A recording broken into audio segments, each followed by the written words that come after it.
now from the IBA at Winchester, engineering announcements for the radio and television trade.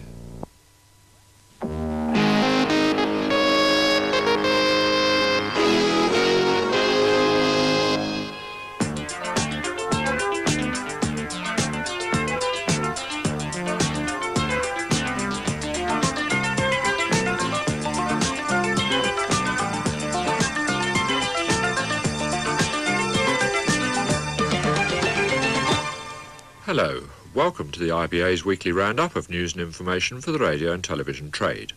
Satellites and cable. Pat Hawker and Paul Copel join the debate about the new systems. A preview of the IBA's new yearbook, Television and Radio 1985. In transmitter news, the latest stations to be equipped with Channel 4 and full details of 4 new relays. In Devon, North Bovey and Coombe, and in Northern Ireland, Derry-Gonnerly and Plumbridge. But first, over to Paul Copel. There seem to be a lot of new developments on the horizon in broadcasting, but it seems to be taking a long time for them actually to come into effect. For example, satellites, cable, new national radio channels. We have a lot of talk about it, but nothing actually happening. For example, satellites. Whatever has happened to Mac? Well, it's interesting you should say that. I get the impression myself it's a bit like the swan crossing the river. On the surface, everything looks calm and unobtrusive. Beneath the surface, it's paddling like mad. And in fact, there's a lot going on in the Mac specification field.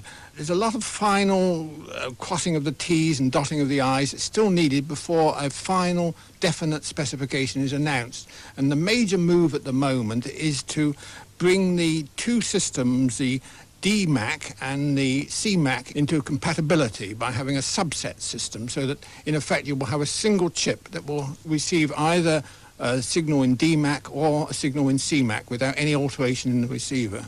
Is this something that still has to be pioneered, or is it something that's simply waiting for international agreement?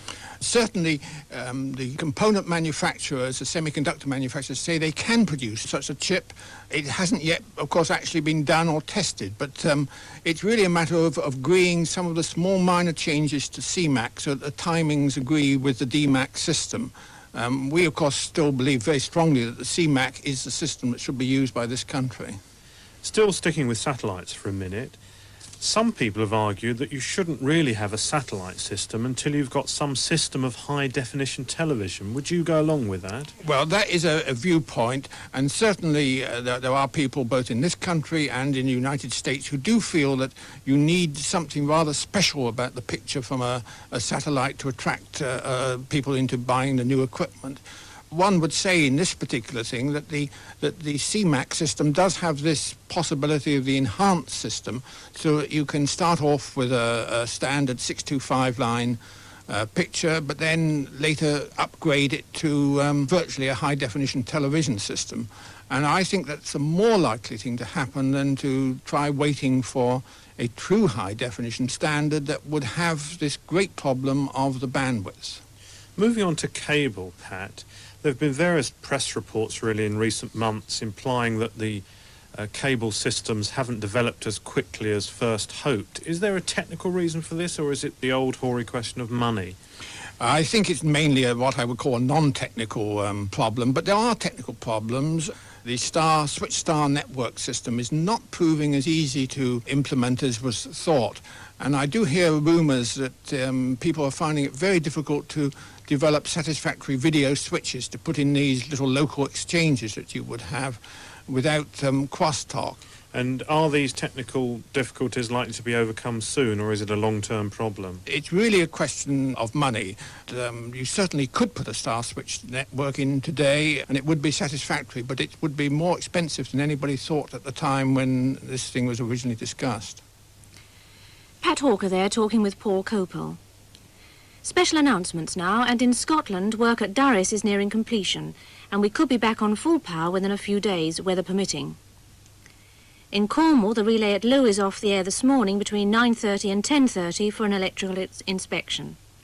For the same reason, Downderry will be off tomorrow between 9:30 and 10:30. In Scotland tomorrow, Clayonaig and Carradale will be off tomorrow between 9:30 and 4 because of work by the Electricity Board. And for the same reason, in Staffordshire, Leek will be off tomorrow between 9:30 and 12:30. In Lancashire, Bacup and Whitworth will be off tomorrow morning between 10 and 10:15. And the Hemel Hempstead relay will be off tomorrow morning between 10 and 11 for maintenance. In Devon, on Thursday morning, Ivy Bridge will be off between 9:30 and 10:30 for an electrical inspection. And on Thursday, work by the Electricity Board means that Kendal will be off between 11 and 12:30. This also affects 5 other relays in the Lake District. On Friday morning, Newton Ferrers will be off between 9:30 and 10:30 for an electrical inspection. And in Wales, on Friday, Festiniog will be off between 10 and 3. New relays now, and in Devon, in the western part of Teignmouth, the relay at Coombe is now in service. The transmitter is designed to cover those western parts of Teignmouth not served either by Beacon Hill or by the Teignmouth relay. About 1,200 people will benefit in the area along Coombe Vale Road and to the south of the river in Ringmore.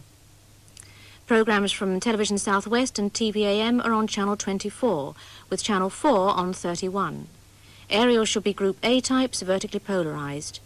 Coombe is in full service. In Northern Ireland, near Enniskillen, the new station at Derrygonnelly is now on the air. The station covers about 425 people in Derrygonnelly and the immediately surrounding area, including Scandally and Derryvery. Ulster Television and TVAM are on Channel 47 and Channel 4 on 66. Group E or wide band aerials should be used and the polarisation is vertical. Derrygonnelly is on the air and official service begins on Friday. Hope to be on in a few days' time in County Tyrone near Newton Stewart, Plumbridge. Coverage will include Plumbridge itself and the surrounding rural area, including Castle Dampf. Ulster Television and TVAM will be on Channel 56 and Channel 4 on 68. Aerials should be Group CD types mounted with the rods vertical. Plumbridge is hoped to be on air later in the week. Also expected this week, southwest of Exeter, the new relay for North Bovey. The station is designed to improve reception for about 1,200 people in North Bovey and Morton Hampstead. Programmes from Television South West and TVAM will be on Channel 43 with Channel 4 on 50. The aerial group is B, vertically polarised. That's North Bovey in Devon, due on air in a few days' time. Nearing completion in Bury St Edmunds, Linnet Valley. Anglia Television and TVAM are on Channel 23 and Channel 4 on 29. Aerial Group A with vertical polarisation. And in Dorset, Winterbourne Steepleton. TVS and TVAM are on Channel 45 and Channel 4 on 66. The aerial group is E or W, vertically polarised.